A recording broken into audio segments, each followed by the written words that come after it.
ولا عدوان إلا على الظالمين. أشهد أن لا إله إلا الله وحده لا شريك له وأشهد أن سيدنا ونبينا محمدا عبده ورسوله ونبيه وصفيه وخليله شهادة نفوز بها في هذه الدنيا إلى يوم الدين. اللهم صل وسلم وبارك وكرم وعظم وترحم على سيدنا ومولانا محمد عبدك ورسولك النبي الأمي الحبيب العالي القدر العظيم الجاه وعلى آله وصحبه وبارك وسلم. أما بعد أوصيكم وإياي بتقوى الله تعالى وطاعته فقد فاز المتقون. قال الله سبحانه وتعالى يا أيها الذين آمنوا اتقوا الله حق تقاته ولا تموتن إلا وأنتم مسلمون. صدق الله العظيم.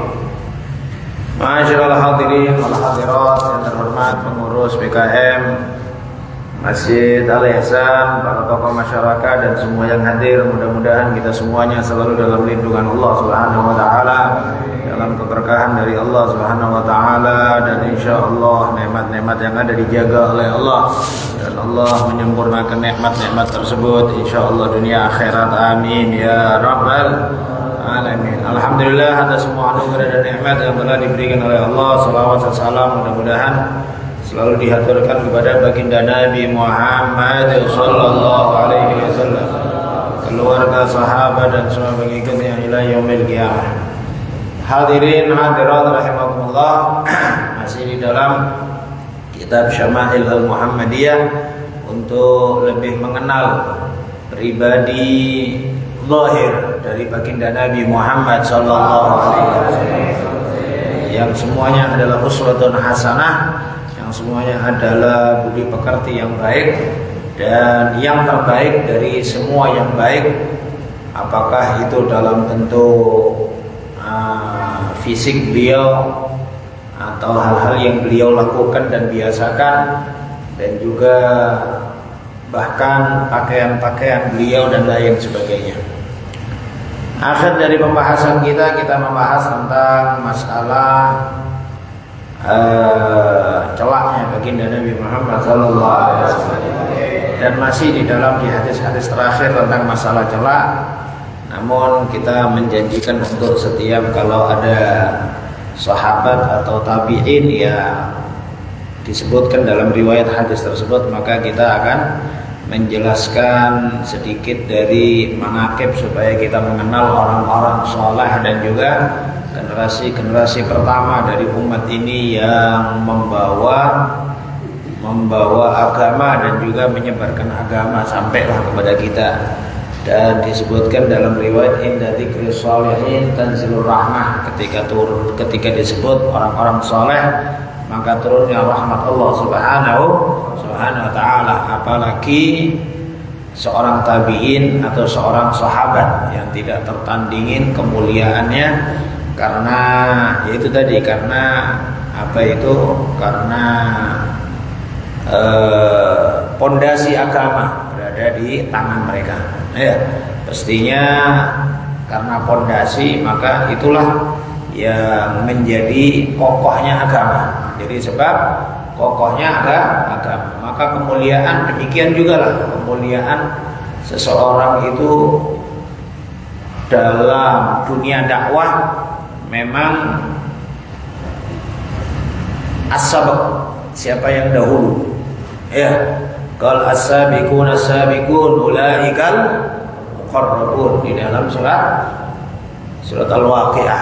Ya, siapa yang lebih dahulu, maka termasuk afat besar kalau generasi akhir merendahkan generasi awal.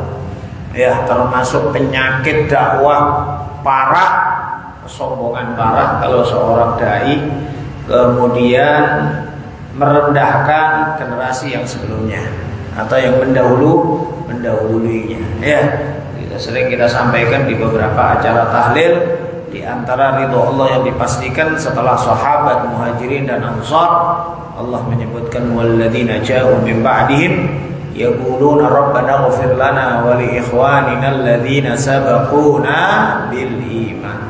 Dan orang-orang yang datang setelah mereka berkata, orang yang datang setelah mereka itu mereka sahabat yang datang setelah mereka tabi'in seterusnya ila yaumil qiyamah. Yaquluna, mereka berkata, rabbana ighfir lana wa li ikhwanina alladhina sabaquna bil iman. Ya Allah, ampuni kami dan saudara-saudara kami yang mendahului dengan iman. Maka cinta kepada generasi sebelumnya itu adalah di antara taufik dari Allah Subhanahu wa taala yang besar.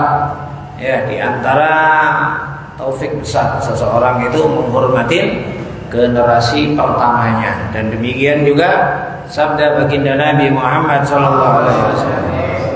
Nabi bersabda, la tasubbu ashabi, jangan kalian mencela sahabat-sahabatku. Pastinya Nabi bersabda kepada sahabatnya juga kan. Masa pula Nabi bersabda sama tabi'in? Mau tabi'in kan dapetin masa Nabi enggak bersalah ya kan? Saya Nabi bersabda kepada sahabat. Tapi yang dimaksud oleh Nabi ngajak ngomong sama sahabat yang masih muda, jangan merendahkan yang tua, jangan merendahkan yang sebelumnya. La tasubbu ashabi, jangan kalian cela sahabat-sahabatku. Fawalladzi nafsi biyadi, syukran. Terima kasih. Demi zat yang aku berjiwaku dalam genggamannya, andaikan sebagian di antara kalian menafkahkan segunung Uhud emas pada sahabat, segunung Uhud emas, tidak akan sampai di sedekah satu mud atau separuh mud dari sahabat-sahabatku pertama. Sahabat-sahabatku pertama.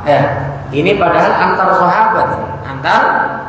Bagaimana pula dengan generasi yang setelahnya kemudian gampang-gampang merendahkan sahabat, gampang-gampang mengkritisi sahabat. Sampai ada satu orang celaka, baru ngerti mic, baru ngerti di video, kemudian ngomong, ya sahabat sih mulia, tapi kalau hafalan hadis kan lebih banyak ulama-ulama kita kan. Ya bodoh kali ya. Lah kok dapat hadis dari mana? Lah kan gitu kan. Maka kemuliaan itu bukan karena faktor apa yang diperbuat oleh seseorang atau kealiman seseorang, tapi adabnya dia kepada orang yang sebelumnya. Adabnya dia ya dari orang sebelumnya. Maka ini kita sampaikan di setiap majelis, kalau sekiranya ada manaqib dari yang kita ketahui dari tabi'in atau sahabat tersebut. Kemudian hadis berikutnya nomor 51. Qala haddatsana Qutaibah bin Sa'id qala haddatsana Bishr bin Mufaddal an Abdullah bin Utsman bin Khaytham an Sa'id bin Jubair an Ibnu Abbas radhiyallahu anhu dari Ibn Abbas. Riwayat Ibn Abbas sebenarnya kita sampaikan manaqibnya Sayyidina Abdullah bin Abbas, habrul ummah, alim-alimnya ini umat, dan yang didoakan oleh Nabi ketika kecil, Allahumma faqihu fid din wa 'allimhu ta'wil, karena senangnya beliau berkhidmah kepada baginda Nabi Muhammad sallallahu alaihi wasallam, khususnya urusan air, sehingga didoakan Nabi tersebut. Sudah beberapa kali kita sampaikan manaqibnya. Adapun Sa'id bin Jubair, maka ini Sa'id bin Jubair adalah di antara tabi'in, sayyidut tabi'in, pimpinan zaman tabi'in. Beliau mendapati banyak guru-guru dari para sahabat, misal Ibn Abbas, belajar juga pada Siti Aisyah, belajar juga banyaklah pada Sayyidina Ali bin Abi Thalib. Maka Sa'id bin Jubair ini sayyidut tabi'in. Nah, Sa'id bin Jubair ini yang masyhur, beliau alim-alimnya tabi'in, dikenal sampai disebutkan dalam manaqib tabi'in bahwa a'lamuhum bil tafsir Mujahid, wa a'lamuhum bil hajj Atha, wa a'lamuhum bil talaq Sa'id bin Musayyib, wa ajma'uhum lil ulumi kulliha Sa'id bin Jubair. Sahabat yang paling alim di dalam urusan tafsir adalah Imam Mujahid. Tabi'in yang bukan sahabat ya. Tabi'in yang paling ahli tafsir Quran adalah Imam Mujahid, dan yang paling alim di dalam urusan haji adalah Atha bin Rabah. Dan yang paling alim dalam urusan talak adalah Sa'id bin Musayyib. Dan yang menggabungkan semua ilmu keseluruhannya adalah Sa'id bin Jubair. Sa'id bin Jubair ini muridnya Sayyidina Abdullah bin Abbas yang kita akan membacakan riwayat hadisnya. Dan beliau Sa'id bin Jubair umurnya wafat 57 tahun dan beliau sudah ngomong ke jauh hari kepada anaknya. Udah lama bertahun-tahun sebelum wafat beliau ngomong sama anaknya, "Ma bagau abika ba'da sab'atin wa khamsina sana." Apalah perlunya hidup bapakmu kalau sudah sampai umur 57 tahun? Apalah perlunya bapakmu hidup kalau sudah umur 57 tahun? Maka betul wafatnya beliau di umur 57 tahun, dibunuh oleh Hajjaj bin Yusuf. Dan inilah terakhir yang dibunuh sama Hajjaj bin Yusuf. Dalam sejarah yang dibunuh oleh Hajjaj bin Yusuf itu lebih dari ratusan ribu yang dibunuh. Maka Hajjaj bin Yusuf adalah pemimpin zalim yang gampang membunuh orang. Sampai di kota Mekah pun juga demikian. Beliau nggak peduli di Masjidil Haram atau apa, siapapun yang didapati dibunuh namanya. Zalimnya orang. Ya, Hajjaj bin Yusuf. Di antara dulu gubernurnya dari Yazid bin Muawiyah. Maka di antara yang dicari sama Yazid bin Muawiyah di akhir-akhirnya itu ya ini Sa'id bin Musayyib. Sa'id bin Jubair. Sampai dikenal itu dan sering itu kita ingat dulu waktu kita mondok pun sering dibuat drama pondok pesantren itu adalah perbincangan antara Hajjaj bin Yusuf pemerintah zalim dengan Sa'id bin Jubair. Sa'id bin Jubair di antara ulama yang dikhawatirkan sama Hajjaj bin Yusuf akan pemberontakan. Ya, maka beliau kalau ada dikhabarin sedikit gitu langsung dipanggil bunuh. Sampai si Hajjaj bin Yusuf ini dalam sejarah pernah membunuh dalam satu hari 10.000 ulama di Mekah. 10.000 ulama dipenggal semuanya dalam satu hari. Zalimnya Hajjaj bin Yusuf. Tapi terakhir yang membunuhnya ya Sa'id bin Jubair. Kita teringat-ingat dulu ketika drama ya. Kalau dipanggil Sa'id bin Jubair, didatangkan ke Hajjaj bin Yusuf. Hajjaj nanya, "Engkau Sa'id bin Jubair?" "Iya, aku Sa'id bin Jubair." Bukan Sa'id bin Jubair, kau Syaqi bin Qusair." Syaqi itu celaka. Sa'id bin Jubair, Sa'id bahagia, bin Jubair, bapaknya Jubair itu orang yang orang yang menyempurnakan. Ya, dibilang sama Hajjaj, "Kau Syaqi bin Qusair, kau orang celaka, anaknya orang yang patah-patah." Kalau dijawab sama Sa'id bin Jubair, "Ibuku lebih tahu namaku daripada kau." Ibuku lebih tahu daripada. Kemudian sampai dia cari kesalahannya, disebutkan bahwa dia mana yang paling kau cintai dari Khulafaur Rasyidin. Supaya dia kan mulai masuk kepada urusan Muawiyah karena dia dari daulah Umayyah. Dari pemerintahan atau kerajaan Umayyah. Dijawab sama Sa'id bin Jubair, "Ardhahum li khaliqih." Yang paling diridhoi oleh Allah Subhanahu wa taala penciptanya itulah yang paling aku cintai. Terus dipaksa lagi, siapa yang paling diridhoi oleh penciptanya? Allah Subhanahu wa taala yang Maha tahu daripada aku. Gitu ya. Sampai akhirnya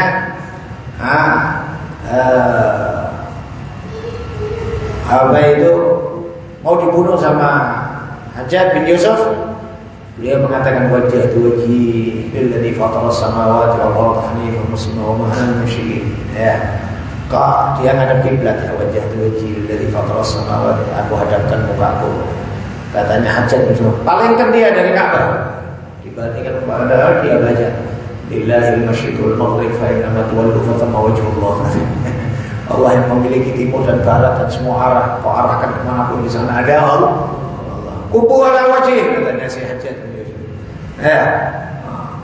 Tengkurapkan ke tanah, ke tanah mukanya. Baru dia bacakan ayat minha khalaqnakum wa fiha nu'idukum wa minha nukhrijukum taratan ukhra. Dari tanah aku ciptakan kalian, dari tanah aku kembalikan kalian, dari tanah akan aku bangkitkan kalian untuk kehidupan yang berikutnya. Kalau kesal sama apa? Hajat, bunuh sekarang juga depannya hajat. Kemudian saya bin Jubair, Allahumma la tusallit alaihi ahadan min ba'di. Ya Allah, jangan beri kesempatan lagi dia membunuh satu orang pun setelahku ya Allah. Jangan kasih kesempatan lagi dia membunuh satu orang pun setelah aku. Padahal dia setiap hari dia membunuhin orang aja dari Yusuf. Ya. Dibunuh sama jagalnya atau algojunya di depan aja dari Yusuf. Gal setelah itu sama beberapa, tidak lebih dari 8 hari mati Hajjaj bin Yusuf. Kalau Hajjaj bin Yusuf mengatakan, setiap aku akan menjamkan kepala, aku merasa kakiku ditarik sama Sa'id bin Jubair. Setiap aku menjamkan kepala, kakiku ditarik sama Sa'id bin Jubair. Ya, dan setiap malam dia bermimpi. Setiap malam dia bermimpi, mau tidur ditarik sampai katanya dia tertidur sebentar, selalu bermimpi. Dia mengatakan, mimpiku adalah Allah Subhanahu wa ta'ala menuntutku dengan setiap orang yang aku bunuh dengan sekali azab di neraka, kecuali Sa'id bin Jubair 1000 kali azab di neraka dituntut sama Allah Subhanahu wa ta'ala. Maka itu tadi 8 hari atau 9 hari dalam sebuah riwayat Hajjaj bin Yusuf mati setelah setelah menggal Sa'id bin Musayyib, Sa'id bin Jubair, maka sampai itu Hajjaj bin Yusuf tidak membunuh orang lagi. Sudah ketakutan, dalam keadaan takut. Ya. Itu ringkasan dari cerita Sayyidina Sa'id bin Jubair dan juga akhir hayatnya beliau. Gimana mauqif kita atau sikap kita kepada Hajjaj bin Yusuf? Maka supaya dipahami, Hajjaj bin Yusuf adalah pemerintah zalim. Dah, titik di situ. Dia mati Islam, iya, mati Islam. Maka tak boleh kita masing-masing seorang dalam api neraka, ataupun juga membuat cerita-cerita bohong tentang Hajjaj bin Yusuf. Nggak boleh. Maka sama juga demikian Tuhan,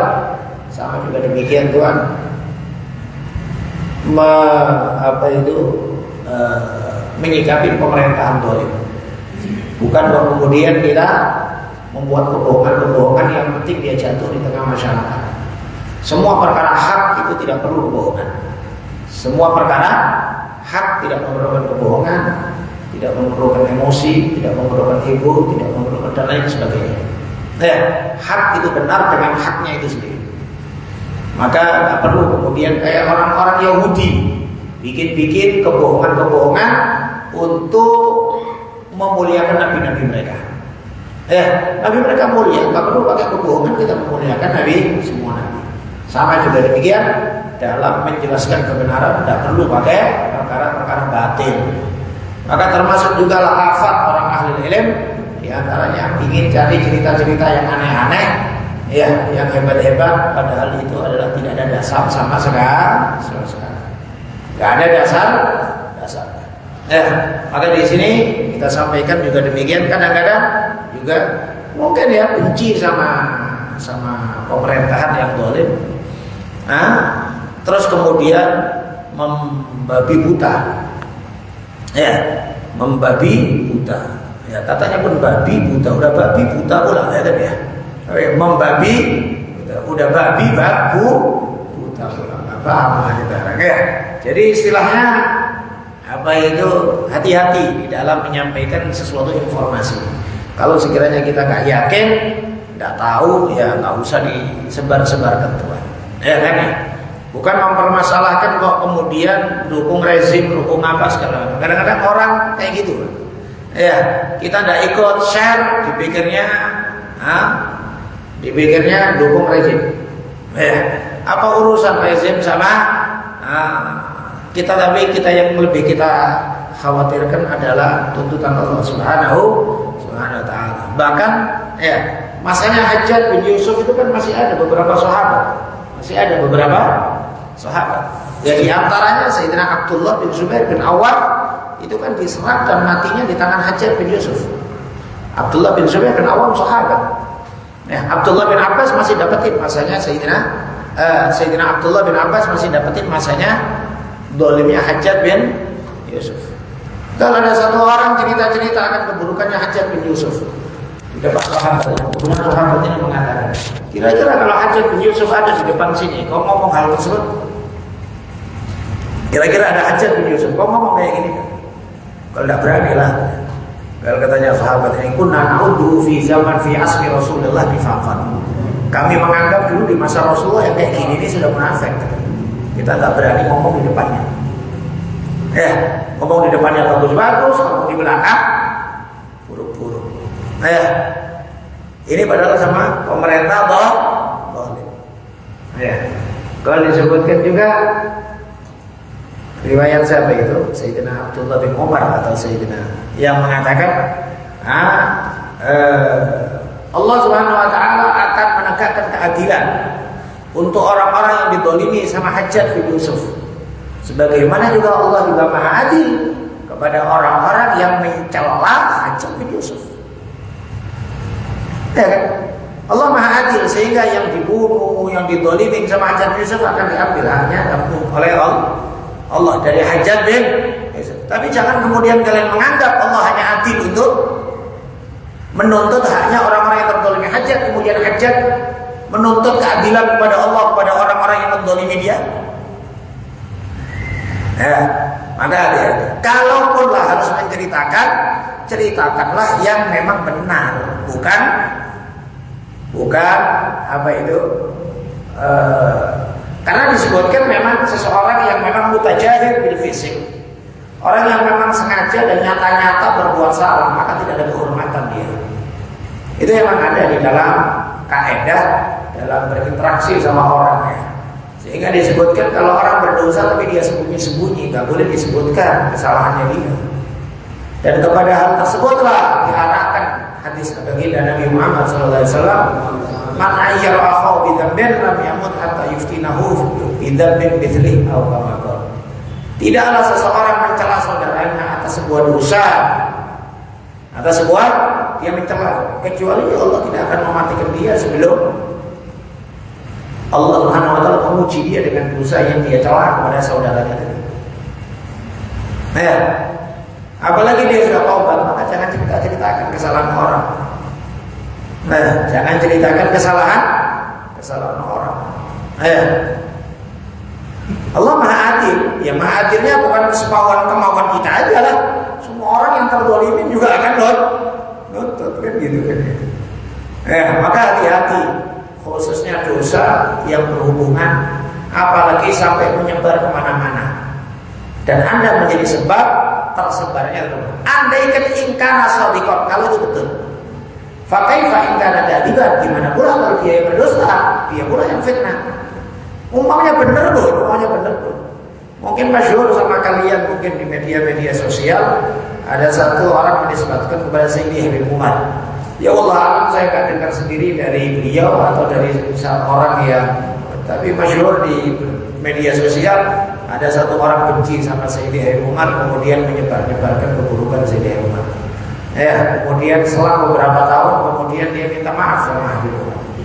Habib kemudian mengatakan, aku dari sisiku sendiri sih aku memaafkan engkau, katanya gitu. Aku nggak ada dendam-dendam sama orang ini, aku maafkan engkau. Tapi ada satu syarat untukku ya. Apa kan? Dia ngambil kemucing untuk berkaca itu debu kemucing. Dan ini kau pulang, kau buang ini, ya setiap helai dari bulu ini kau buang-buang ini sambil baca sholawat. Sambil baca, pikirnya ini orang, ya, yang penting baca sholawat, yang ukurannya kan gitu. Sampailah pulang rumah habis lah. Terus jumpa lagi sama Habib. Sini, bukan dipanggil lagi.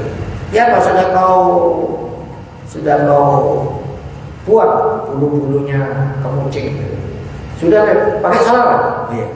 Nah, sekarang kau pulang, kau cari balik itu bulu-bulu kemucing. Bingung. Cemana pula mau jadi dulu? Mau jadi dulu ya? Apalagi tarik banyak angin, ya kan ya? Wah, kemana-mana lah. Cemana mau nyari ya? Nggak bisa. Nggak bisa. Ya nggak mungkin lah bisa modal nyebar tak kemana-mana. Katanya begitu, demikian ucapan hujan kemana-mana. Untuk ngasihkan itibar, udah nyebar kemana? Apalagi zaman sekarang sosial media, Facebook, ya kan? WA, apa macam-macam. Udah nyebar kemana? Yang baca siapa? Tahu nggak ada yang baca berapa ratus orang, berapa ribu orang? Bisa jadi di-share sama orang. Bisa jadi tahu kok siapa yang nge-share. Terus yang nge-share itu kemudian nge-share lagi, tahu kok siapa mereka. Gak mungkin kok tarik balik itu gak mungkin. Nggak om. Inilah beratnya Tuhan kalau seseorang apa itu memfitnah orang lain. Ini kalau kita bilang ingkar as-shadiqan, kalau dia benar. Fakih ingkar akadiban, gimana pula kalau dusta? Nyebar kedusta. Hadisnya Rasulullah SAW juga melihat ketika beliau duduk sandaran ini, beliau mengatakan, kalau saya di ala umat zaman, yattaqi wahaduhum ala arikati, akan datang satu masa pada umatku bahwa seseorang di antara mereka duduk-duduk santai, duduk-duduk kan santai dengan sikunya ditaruh di belakang, duduk santai. Ya. Kemudian yang timbulkan bah, fatam lugul afam. Dia bikin satu kebohongan sampai ke semua alam semesta, semua daerah seluruh penjurunya. Dulu para sahabat ya percaya saja, seandainya Nabi total percaya. Cuma kalau umpamanya digambarkan, cemana orang duduk santai, bikin satu kebohongan sampai ke seluruh penjuru dunia. Siapa dia? Mungkin dulu para sahabat berpikir mungkin ini raja kali ya. Raja duduk-duduk santai bikin kebohongan diumumkan ke rakyat. Mungkin kayak gitu mungkin pikirannya sahabat. Iya kan? Tapi ternyata sekarang sampah. Duduk santai, rebahan, bikin tulisan di Facebook, bohong. Nyampe kemana-mana, nyampe kan? Itulah sebenarnya. Padahal dia nggak ngomong sama orang, tulisan. Karena menatap firman Allah al-yawma nakhtimu ala afwahihim wa tukallimuna aydihim wa yashhadu arjuluhum bima kanu yaksibun. Ya, pada hari ini kututup lisan mereka dan menjadi saksi pada kita tangan dan kaki mereka. Ini saya diberikan dari Abbas qala bersabda Rasulullah sallallahu alaihi wasallam, "Inna khairal aqhalikum al-ithmin jadul basar wa yubdu sya'ar." Lebih kurang reaksinya dengan hadis yang sebelumnya. Sesungguhnya sebaik-baik pohon, sebaik-baik celak kalian adalah ihmin. Jadul basar bikin terang mata, wa yubdu sya'ar, dan juga menumbuhkan rambut di mata. Qala hadatsana Ibrahim bin Mustamir al-Basri, hadatsana Abu Asim an Utsman bin Abdul Malik an Salim an Abi Umar. Qala Rasulullah sallallahu alaihi wasallam, "Alaikum bil-ithmi fa inna jadul basar wa yubdu sya'ar." Kalimatnya hampir sama, tetapi oleh kalian, bukan inna khairal khalqi. Tetapi oleh kalian dengan ismet, sesungguhnya ismet tersebut membuka atau menerangkan mata dan menumbuhkan rambut. Riwayatnya dari Sayyidina Abdullah bin Umar, dan kita jelasin ya. Riwayat Abdullah bin Umar, di antara ulama sahabat Abadilah Sabah, di antara Abdullah 7, di antara sahabat yang ulama-ulamanya sahabat Abdullah bin Umar. Adapun Salim yang dari sahabat dari tabi'in, Salim ini adalah putra dari Abdullah bin Umar.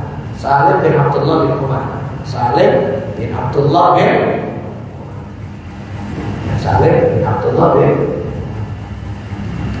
ya, dan Salim bin Abdullah bin Umar. Salim ini lahir di kekhalifahan Sayyidina Utsman bin Affan.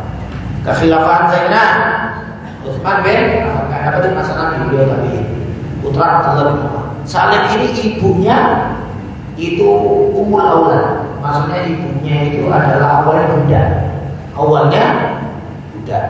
Kemudian artinya dikawinnya karena faktor keperbudakan. Bukan kawin karena kan dalam fikih orang merdeka, orang Ya, itu nggak boleh kawin dengan budak kecuali dengan syarat-syarat. Tapi dia diperkenankan zaman dulu itu namanya budak, ya semua apapun juga boleh. Dan memang zaman dulu itu perbudakan disahkan. Bahkan zaman Nabi sebelum kita, Nabi sebelum Nabi kita, ketika Nabi Muhammad Sallallahu Alaihi Wasallam perbudakan ada. Nah, maka nggak boleh pula orang sekarang kemudian mengatakan berarti Nabi memperkenankan perbudakan. Kau tahu kondisi waktu pada saat itu. Termasuk bodohlah orang yang menghakimi seseorang dengan sesuatu yang dia pandang di masa sekarang. Bodoh dia. Maka nggak bisa ada kemudian menghakimi masa sahabat dengan apa yang ada lihat pada masa sekarang. Gitu ya. Ya semisal contoh sering kita buat tafsir adalah di zaman dulu poligami biasa, di zaman sekarang poligami tabu. Jangan pula kemudian Anda mencela semua orang berpoligami zaman dulu. Di zaman dulu poligami itu biasa. Ya tahu saya zaman Nabi zaman sahabat, zaman kakek-kakek kita aja biasa. Zaman kakek-kakek kita biasa.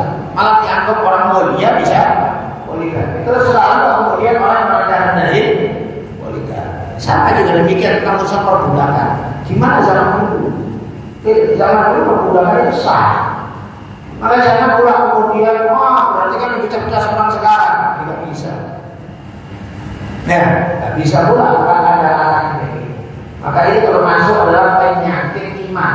Penyakit iman, merendahkan Islam, merendahkan sahabat, merendahkan hukum-hukum perbudakan dengan apa yang kita lihat seakan-akan bahwa yang terafdal itu adalah dimerdekakannya semua budak. Maka tidak bisa juga kayak gitu, Pak. Sekarang tidak ada perbudakan, tapi keboliman kepada TKW lebih dari budak. Ya, malah tidak ada aturan pada sekarang. Dulu jihad, sekarang jihad rendah-rendah.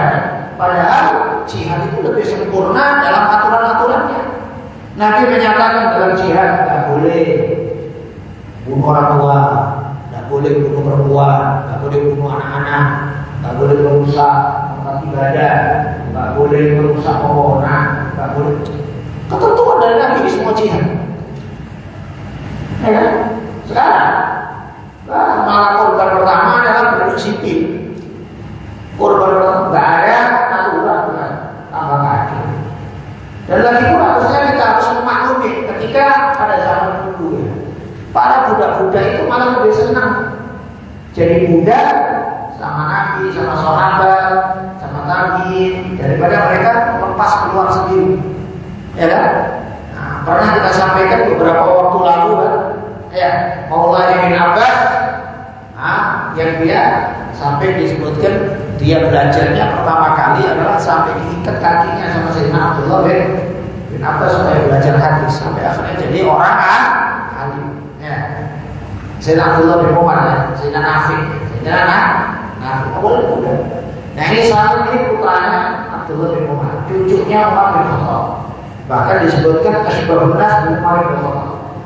Bahkan orang anggapnya kalau orang melihat mukanya teringat akan Sayyidina Umar, mirip kali sama Sayyidina Umar. Beliau orang zuhud luar biasa, Sayyidina Salim. Kalau suatu ketika beliau ketika tawaf, raja adalah satu khalifah Hisham bin Abdul Malik. Hisham bin Abdul Malik itu khalifah. Khalifah itu berarti bukan gubernur ya, di atasnya raja. Hisham bin Abdul Malik kemudian tahu sama Salim bin Abdullah bin Umar. Dia nanya, Tuan Salim, adakah kau hajat sama aku? Sehingga aku tunaikan. Salim bin Abdullah bin Umar nengok dia dengan syazar, dengan pandangan kuat, dengan pandangan seakan-akan marah. Dia mengatakan, di Baitullah, kau menyuruh aku minta berapa?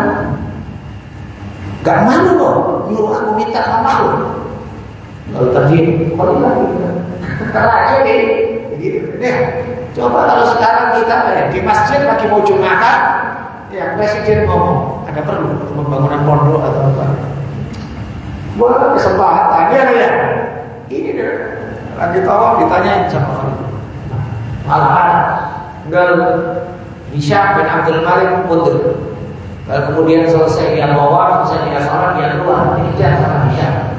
Karena dia mulia, ini cucunya Umar bin Khattab, cucunya Umar. Di luar ditanya lagi, Tuan San, ada hajat sama aku, sekarang aku sudah di luar Masjidil Haram. Ya, aku tunaikan semua yang mau hajat. Adanya Salim bin Abdullah, beliau mengatakan, yang kau maksud hajat akhirat atau hajat dunia? Hajat akhirat atau hajat? Hajat akhirat aku masuk surga, aku masukkan aku ke surga. Hajat akhirat aku tak bebas dari neraka. Kalau yang mestinya Tuhan hajat dunia lah katanya. Hajat akhirat nanti di hadapan Allah kada yang tahu, ilmunya itu oleh pada Allah yang Maha tahu. Dan urusan dunia, wahai Isya, kata Khalifah, wahai Isya, urusan dunia aku tidak mau minta kepada Allah Subhanahu wa taala pemilik dunia akhirat. Apalagi pula aku suruh aku minta sama Allah. Urusan dunia aku minta sama Allah dan apa? Urusan permintaan urusan akhirat. Kalau malu Isya berarti balik kayak gitu ya orang-orang dulu, tidak ada mengharap sama sekali sama Allah. Kalau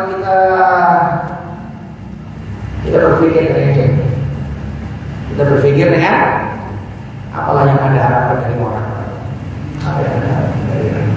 Ya, berapa banyak yang kita harap sama orang ujung-ujungnya kecewa, harap sama orang paling dekat ujung-ujungnya. Nah, kalau orang dia siapa? Ya, kadang harap dari istri pun kecewa, kadang harap dari anak pun kecewa, kadang harap dari orang pun kecewa. Iya karena dua, iya karena Allah ngajarin sama kita seperti itu. Ya, kepada Allah yang hebat, kepada Allah mengharap sama makhluk, ujung-ujungnya kecewa. Ya. Iya kalau kekecewaan kita itu karena faktor hanya sekedar nafsu kita. Kadang-kadang perlakuan mereka pun juga memang betul-betul sengaja mengecewakan kita. Sengaja mengecewakan. Jadi ya kita kepingin akhir sama Allah Subhanahu wa taala. Kalau urusan harap dari orang, kalau urusan harap la ilaha illallah. Ini tadi kita sampaikan Sayyidina Salim, padahal ibunya muda, tapi alim-alim dari itu. Sampai disebutkan dulu orang ahli Madinah tidak suka. Dia menjadikan Bunda itu sebagai ibu dari anak-anak mereka. Mereka menghindar dari ibu. Artinya nggak maulah misalnya hubungan suami istri dengan Bunda, takut punya anak. Dan soal hukum fikih sendiri ada tadi hukum kumul walad. Kalau sudah disetubuhin sama tuan saja juragannya, maka tak boleh dijual, tak boleh dihibahkan, tak boleh, harus tetap bersama dia. Kalau dia mau merdekakan, kalau nggak mau merdekakan, otomatis kalau si tuannya mati maka dia merdeka. Itu otomatis. Ya, itu hukum umul walad. Ya. Nah setelah lahir Salim ini dan alim-alimnya tabiin di Madinah, maka orang-orang ahli Madinah istilahnya nggak segen-segen. Mereka mengharapkan punya anak soleh kalau mereka berhubungan dengan budak perempuan. Ya. Kemudian berikutnya bab majaa fi libasi Rasulullah sallallahu alaihi wasallam. Bab yang menjelaskan riwayat-riwayat tentang pakaian Rasulullah sallallahu alaihi wasallam. Pakaian. Apa pakaian Nabi? Dan apa yang lebih disenangi dari pakaian Nabi? Kita akan mencintai apa yang semua yang berhubungan dengan Nabi. Jangan pula kemudian kita mengatakan kalau pakaiannya Nabi kayak gitu ya Abu Jahal juga pakai gitu. Ya apa pula urusin Abu Jahal? Hatiku ada Rasulullah aja, apa yang kurang urusin Abu Jahal? Ya, gak perlu ngurusin Abu Jahal. Karena sebagian orang aneh. Ya, orang pakai kopiah putih dianggap Arab-Araban. Ya, orang pakai pakaian sunnah dianggap Nabi. Ya kan? Merendahkan pakaian adat. Siapa yang merendahkan pakaian adat? Kita tidak mau benci pakaian adat. Masing-masing punya pakaian adat masing-masing. Kita hormati. Ya, bentuk penghormatan semisal pakai pakaian adat ketika kawin, bentuk penghormatan pakaian adat ketika ada munasabah di desa. Nah, kita ada masalah. Jangan kok kemudian kalau kita pakai pakaian Arab kemudian kita benci sama pakaian adat. Dan semisal itu Tuhan. Tapi tuntutan keimanan, tuntutan cinta pada orang yang kita cintai, kita ingin niru apapun ya orang cinta. Itu aja. Tapi bukan berarti kita benci. Bukan berarti kita benci kepada yang tidak semisal itu, tidak. Kita tahu bahwa ini adalah bab pakaian. Kita tahu ini bab pakaian. Tapi tuntutan cinta, tuntutan takdir, kita meniru dan menyukai apa yang disukai sama orang yang kita cinta. Itu wajar. Tapi bukan membenci. Beda ya. Misal umpamanya orang secara umum, ya kita biasa saja, kita nggak benci. Kita ketemu orang di jalan, kalau kita benci, tidak. Itu biasa, sesama muslim, satu negara, ya kan? Sama warna beda. Ya. Tapi kan kita nggak mencintai. Cinta itu kan perlu tuntutan. Kan? Cinta itu perlu pengenalan terlebih dahulu. Cinta itu perlu apakah cinta ini diridhoi oleh Allah atau tidak. Cinta itu nggak sembarangan, nggak cinta itu, Pak. Nggak sembarangan cinta. Tapi menghormat. Ya, ini juga adalah bagian dari akhlakul tadi. Ya, masalah juga ini ya. Nggak sembarangan pada cinta, maka termasuk juga mencintai pakaian, mencintai adat istiadat orang yang kita cintai. Minum, kita berusaha semaksimal mungkin seluruh kanan. Kenapa? Sukanya kita kanan. Ya, mungkin dalam satu adat istiadat umpamanya, ya minum berdiri. Kita nggak mau, enggak. Saya lebih suka orang yang aku cintai. Ya, pakaian juga begini. Nah, kita bahas pakaian. Kalau ada sana hadis ke berapa? Ke 53. Qala hadatsana Muhammad bin Humaid ar-Razi, qala hadatsana Fadl bin Musa, qala Abu Tamilah wa Zaid bin Habban, an Abdul Mu'min bin Khalid, an Abdullah bin Buraidah, an Ummi Salamah radhiyallahu anha. Ummi Salamah qalat, berkata Ummu Salamah, kana ahabbu thiyabi ila Rasulullah sallallahu alaihi wasallam al-qamis. Ada ahabbu thiyabi, pakaian yang paling dicintai ila Rasulullah sallallahu alaihi wasallam al-qamis, itu gamis, kalau gamis, ya memang kalau terjemahannya gamis ya kayak gini ya. Kalau kita baca di kamus Arab yang diterjemahkan dengan Arab. Karena ada kamus Arab Indonesia, ada kamus Arab. Ya. Adapun kamus Arab qamis itu disebutkan syiarun ba'da ditharin yasturu aghlabal badan wa yadhhab fihi qulub. Yang artinya pakaian gamis itu adalah pakaian luar setelah pakaian dalam. Syiar ba'da dithar, syiar itu luar. Sebab itu disebut syiar agama, maksudnya itu nampak di luar, jelas syiar. Dithar itu adalah pakaian yang nempel ke tubuh. Semisal kaos. Atau kalau kita pakai baju nggak pakai kaos, maka baju itu disebut dithar. Kalau setelah kaos atau setelah baju kemudian pakai apa itu baju lagi, nah itu namanya syiar. Atau umpamanya lidah kita selempangkan gini, lidah ini namanya syiar. Maka semua pakaian yang ada di luar setelah pakaian dalam itu namanya syiar. Dalam kamus disebutkan qamis syiarun ba'da dithar, pakaian luar setelah dalam, nutupin semua anggota tubuh, nutupin semua mayoritas anggota tubuh, dan masih nampak leher dan muka. Leher masih nampak. Maka dohirnya adalah gamis yang semisal itu dohirnya. Ya, ini adalah pakaian yang paling disukai oleh Nabi. Ya, kalau Anda memakai tersebut diniatkan senangnya Nabi, maka dapatlah pahala dari Allah Subhanahu wa taala. Enggak boleh pula mengatakan dulu Abu Jahal dengan pakai itu. Ya kita tanya, kau tahu dari mana Abu Jahal pakai itu? Ngapain pula kau perhatian sama pakaiannya Abu Jahal? Enggak aja ya kan? Ya hadisnya udah jelas. Iktahilu bil ismit. Apa itu? Hadisnya ikana ahabbus thiyab ila Rasulullah sallallahu alaihi wasallam al-qamis. Adalah paling dicinta-cintanya pakaian kepada Nabi adalah qamis. Riwayat ini dari Ummu Salamah. Ummu Salamah adalah salah satu dari ummahatul mukminin, istri-istrinya Rasulullah sallallahu alaihi wasallam. Dan Ummu Salamah ini ikut hijrah ke Habasyah, hijrah sama suaminya Abu Salamah, kemudian hijrah juga ke Madinah. Dan hijrahnya Ummu Salamah penuh dengan cerita yang sangat mengharukan. Ringkas ceritanya adalah Ummu Salamah kemudian dinikah sama Rasulullah setelah meninggalnya Abu Salamah. Anaknya Ummu Salamah itu banyak. Banyak. Ya, 6 waktu mau dinikah Nabi. Ya, ada beberapa yang lahir di Habasyah, di antaranya Salamah itu.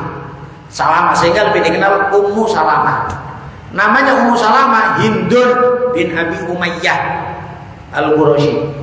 Orang Quraisy. Dia orang Quraisy, ketemunya dari mana? Apa itu? Di antara orang yang dikenal tadi kita sebut Abu Jahal sendiri. Abu Jahal itu sepupuan sama Ummu Salamah. Khalid bin Walid itu sepupu sama Ummu Salamah. Jadi pembesar Quraisy, Ummu Salamah. Ya, Ummu Salamah. Ringkas cerita Abu Salamah meninggal dunia. Dan subhanallah Abu Salamah ini juga sepupu Rasulullah sallallahu alaihi wasallam dari ibu. Sepupu Rasulullah dari ibu. Suaminya.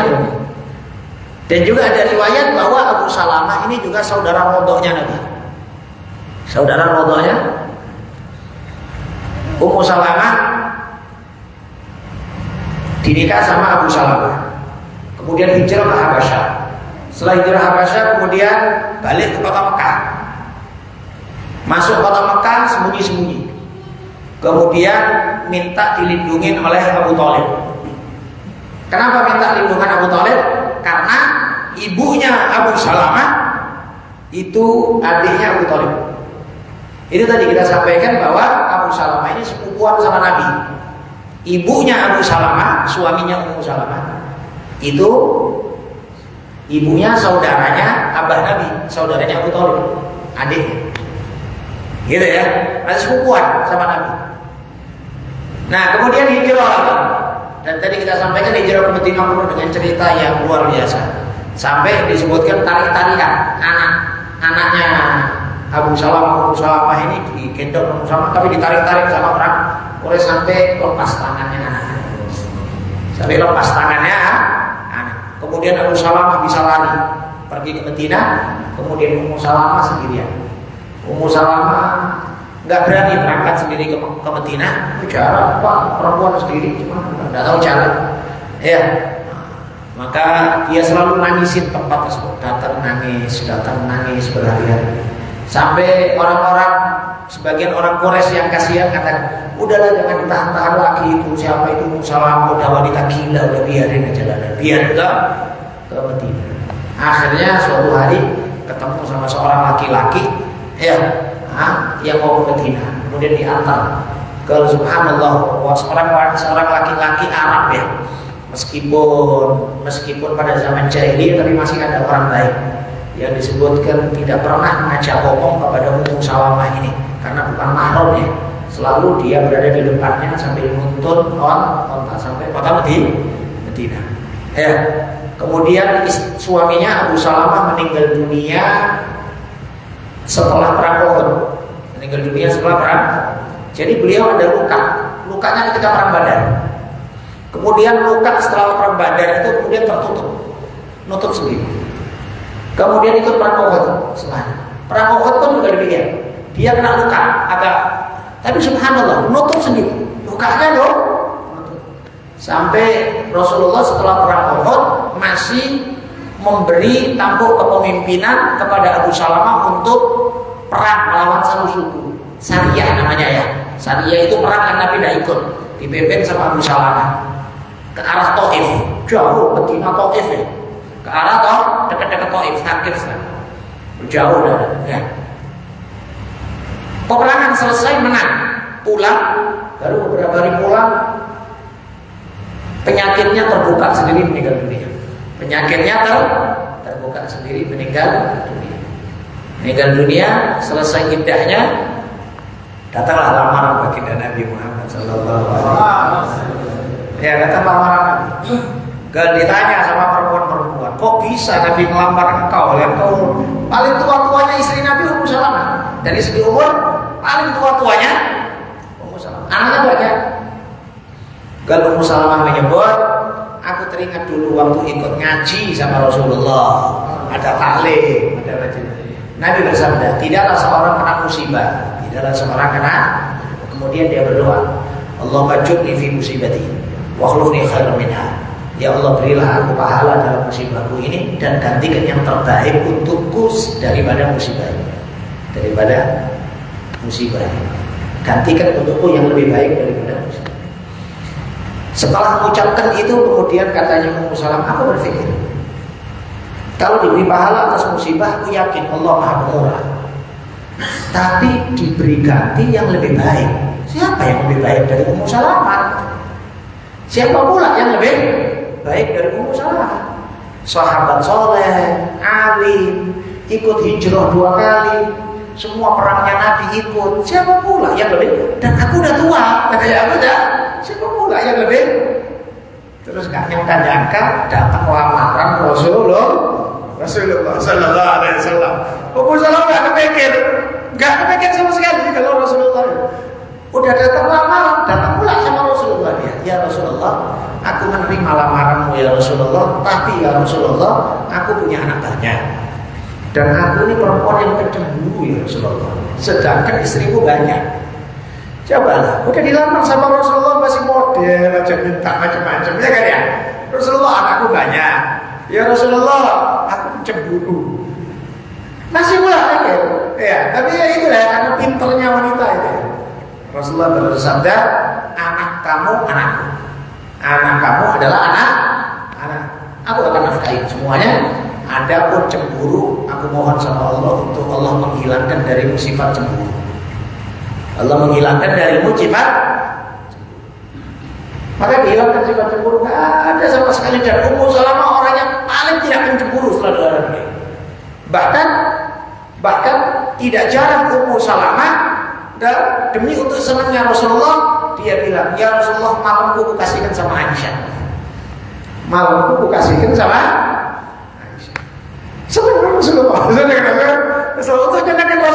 Katanya Ummu Salamah, demi Allah, aku ini sudah tua, gak perlu, aku bukanlah perempuan yang perlu sama laki-laki, semisal yang diperlukan perempuan-perempuan luar sama laki-laki. Tapi aku kepingin hanya satu, nanti di akhirat berada di kamar Rasulullah di surga. Aku kepingin bareng sama Rasulullah, dari istri Rasulullah di surga.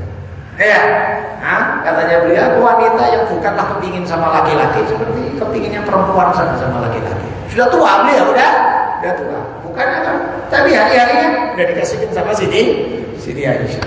Siti Aisyah. Ya kalau kangen berat ya, mungkin lah itu ya. Kalau kepingin berat ya, tadilah gilirnya harus hati. Tapi sesaat Ummu Salamah mengasihkan malam gilirnya untuk Siti Aisyah. Ini ya. Ini tadi sedikit tentang Ummu Salamah, istri-istri baginda Nabi Muhammad sallallahu alaihi wasallam. Al-Fatihah.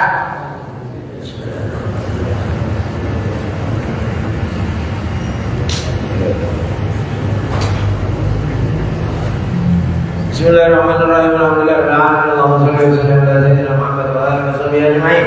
Rabbana taqabbal minna innaka antas samiul 'alim wa tub 'alaina innaka antat tawwabur rahim. Allahumma zidna 'ilman nafi'an wa 'amalan shalihan wa taqabbal rizqan wasi'an halalan tayyiban mubarakan wa tu'adzibna 'alaih. Rabbana atina fid dunya hasanah wa fil akhirati hasanah wa qina 'adzabannar. Wa sallallahu alaihi wa sallam ala sayyidina Muhammad wa alihi wa sallam. Alhamdulillahi rabbil alamin. Wal 'afwu minkum. Assalamualaikum warahmatullahi wabarakatuh.